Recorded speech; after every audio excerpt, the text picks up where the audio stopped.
আমার প্রশ্ন হচ্ছে যে কোর্ট এই ধরনের ইস্যুটাকে কিভাবে গ্রহণ করে, কোর্ট গ্রহণ করে কিভাবে, আমার কাছে এই বড় প্রশ্ন চলে আসছে।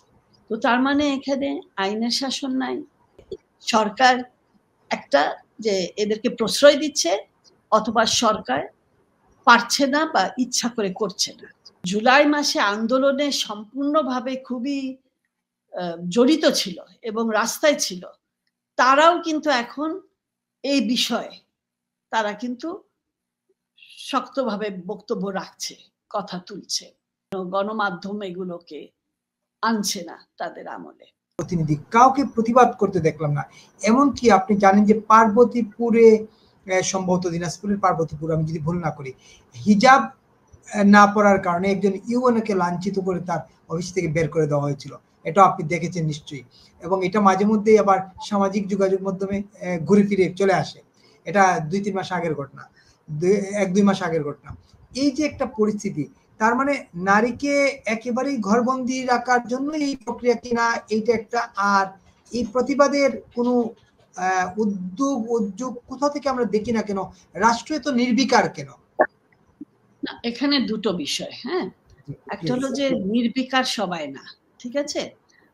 আমি এখন একটা জিনিস লক্ষ্য করছি এখন, যে গণমাধ্যম যেগুলো হলো মেইন স্ট্রিম গণমাধ্যম, যেটা মূলধারার গণমাধ্যম, এটা প্রিন্ট মিডিয়া হোক আর এটা ইসের হোক, আমাদের ইলেকট্রনিক, সেখানে সেলফ সেন্সরশিপ নাকি সরকার থেকে চাপ দিয়ে ওরা অনেক কিছু ছাপায় না। মব সেন্সরশিপ কিনা আমি সেটা হতেও পারে, কিন্তু যেটা হচ্ছে একটা সাংবাদিকদের এই সেন্সরশিপটা গ্রহণ করা উচিত না। সাংবাদিকরা হলো সত্য কথাটাকে তুলে ধরা কথা। সব ধরনের জার্নালিস্ট থাকে, সাংবাদিক থাকে, কিন্তু মূলত আমরা আশা করি সাংবাদিকরাই তথ্যগুলো তুলে ধরবে, বস্তুনিষ্ঠ তথ্যগুলো তুলে ধরবে। তো প্রতিবাদ যে হচ্ছে না সেটা না, প্রতিবাদ হয়েই যাচ্ছে, প্রতিবাদ হয়ে যাচ্ছে, স্টেটমেন্ট চলে আসছে, সবকিছুই হচ্ছে। আমি এটাও বলবো যে যারা জুলাই মাসে আন্দোলনে সম্পূর্ণভাবে খুবই জড়িত ছিল এবং রাস্তায় ছিল, তারাও কিন্তু এখন এই বিষয়ে তারা কিন্তু শক্তভাবে বক্তব্য রাখছে, কথা তুলছে। আমরা হয়তো এটা আমাদের কাছে সবার কাছে পৌঁছাচ্ছে না, কেন গণমাধ্যম এগুলোকে আনছে না তাদের আমলে। আর একটা হচ্ছে যে এটা গতকাল হয়েছে, আর আজকে হচ্ছে শুক্রবার, আমরা দেখি রোববারের মধ্যে নিশ্চয়ই, আমি তো নিজেই অনেক জানি যে যেখানে প্রতিবাদগুলো হচ্ছে এটা নিয়ে আলোচনাও হচ্ছে, আর সামাজিক মাধ্যমেও হচ্ছে। আর যেটা বললাম যে এখন অনেকে আছে যারা ওই জুলাই সময় আন্দোলনের সময় তারা সরাসরি রাস্তায় ছিল, এখন তারাও প্রশ্ন তুলছে, খেপে যাচ্ছে, শক্ত বক্তব্য উঠাচ্ছে, এগুলো হচ্ছে। এইগুলো আমি বলবো যে ভালো লক্ষণ যে প্রতিবাদ হচ্ছে। কিন্তু আমার প্রশ্নটা হচ্ছে যে সরকারের পক্ষ থেকে, আমি এরকম স্ট্রেট কাট বলবো না যে সরকারের সবাই এটাকে সমর্থন করছে, কিন্তু আমার প্রশ্ন হচ্ছে যে সরকার এটাকে নিয়ন্ত্রণ করার জন্য, এটাকে বন্ধ করার জন্য কি পদক্ষেপ নিচ্ছে, আদৌ নিচ্ছে কিনা। এক একজন উপদেষ্টা যখন একেবারে বিপরীত বক্তব্য দেয়, তখন মেসেজটা চলে আসে যে এই সরকারের আসলে কোনো এই বিষয়ে, নারীর বিষয়ে, নারীর ক্ষমতায়নের বিষয়ে স্পষ্ট কোনো বক্তব্য নাই, যে যা চায় সেভাবে তারা বলে থাকে। এই জিনিসটা চলে আসছে। আরো যেটা চলে আসছে, যে যে কেস যেটা করেছে, আপনি দেখেন যে কেস করেছে যেন একটা মানে যাকে, যে শিক্ষককে হেনস্থা করা হয়েছিল টিপ পড়া নিয়ে, তাকে তো করেইছে, কিন্তু তার সাথে যাদেরকে করেছে সবাই হচ্ছে মোরালেস একটুখানি স্টার। সেটা হলো যে তার মানে জনগণ অন্যদেরকে চেনে না। অনেকে বাংলাদেশে টিপ পড়ে, হ্যাঁ, টিপ সবসময় পরে আসছে অনেকেই, কিন্তু তাদের নাম আনছে না। আনছে যারা সাধারণ পাবলিক যে নামগুলো চেনে, যেন এটা একটা চিপ পাবলিসিটি পাওয়ার জন্য এটা করছে। এই করছে, এগুলো খুবই ভয়ঙ্কর, এটা খুবই ভয়াবহ একটা চিত্র চলে আসছে।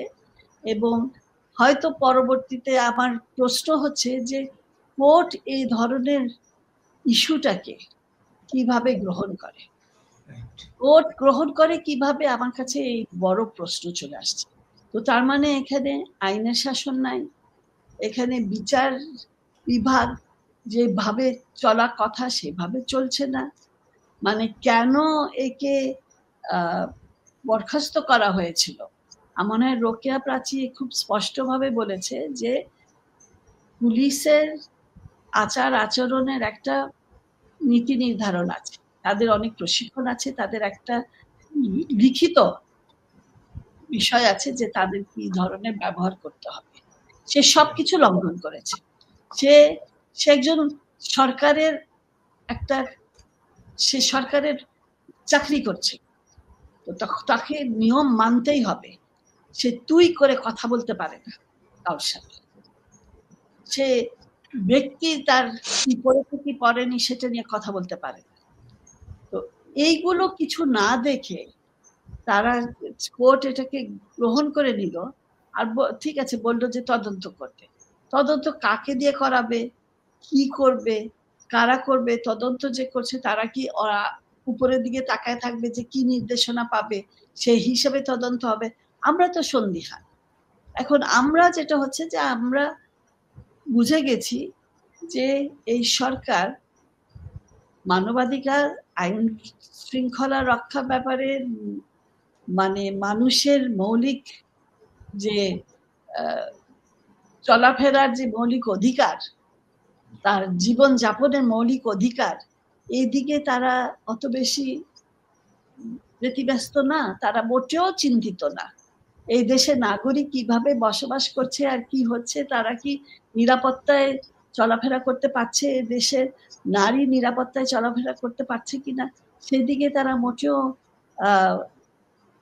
কোনো মনোযোগী তো নাই। এই বার্তাগুলো চলে আসছে।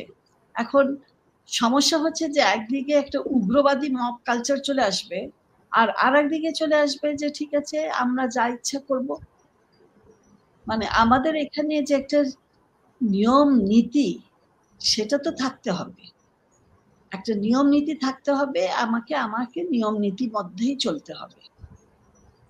আর এই টিপ নিয়ে আরেকটা আমি দেখলাম যে সোশ্যাল মিডিয়াতে আসছে, যে কাকে জানি কেউ জিজ্ঞেস করেছিল, সে একটা দারোয়ান হতে পারে বা কিছু, আই ডোন্ট নো, তো টিপের কথা। তো সেই মেয়েটা ভিডিও করে ওই লোকটাকে জিজ্ঞেস করেছে এবং আশেপাশে যারা ছিল তাদেরকে সবাই জিজ্ঞেস করছে যে কেন এই প্রশ্নটা করা হয়েছে, টিপ পরা কোথায় সমস্যা, আপনার বাড়িতে কেউ টিপ পরে কিনা।